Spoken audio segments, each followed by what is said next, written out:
Hey everyone, welcome back to the Auto Luxury channel. In a world recovering from war and looking toward the future, carmakers had to get creative. Enter the 1950 Kleinschnittger F-125, a German microcar so small, it makes a smart car look like a limousine. But don't let its size fool you. This car was a bold answer to post-war mobility. Let's take a closer look. Exterior. The Kleinschnittger F-125 was introduced in 1950, at a time when steel was scarce and simplicity was key. Built by Paul Kleinschnittger in Germany, this car is made almost entirely of aluminum, keeping weight to a minimum, just around 150 kilograms or 330 pounds. From the front, the F-125 has a minimalist look, a curved body, no grille, and simple rounded fenders. The narrow headlights are mounted high, giving it a sort of smiling frog appearance.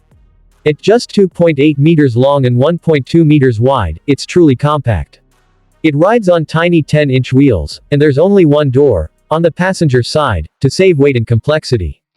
No frills here either. The rear is clean, with just the essentials, a single brake light and access to the tiny engine compartment.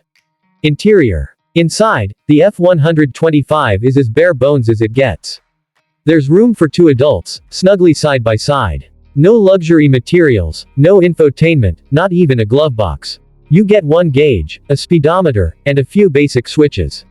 That's it. The gear shifter is mounted between the seats, and the pedals are tightly spaced, reflecting the narrow cabin. One manual windshield wiper, and sliding windows, if you're lucky.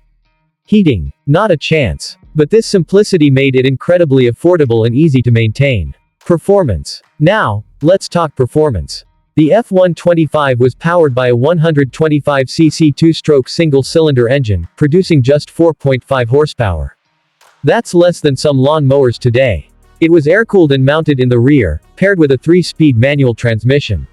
And despite its tiny power output, the F-125 could reach a top speed of 50 km per hour, about 31 miles per hour.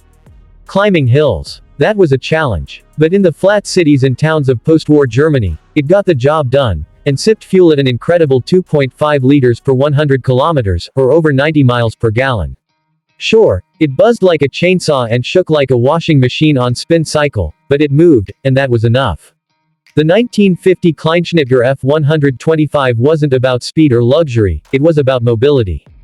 It gave people freedom at a time when few could afford a full-sized car. Over 3,000 units were produced between 1950 and 1957, and while it never became a global icon, it left its mark on microcar history. Today, it's a rare collector's item, celebrated for its quirky charm and historical significance. Tiny, odd, and undeniably interesting, the Kleinschnittger F-125 proves that sometimes, less really is more. Enjoyed this journey into microcar history? Give us a like, hit subscribe, and tell us in the comments, would you drive one of these today? Until next time, keep your wheels rolling and your stories vintage.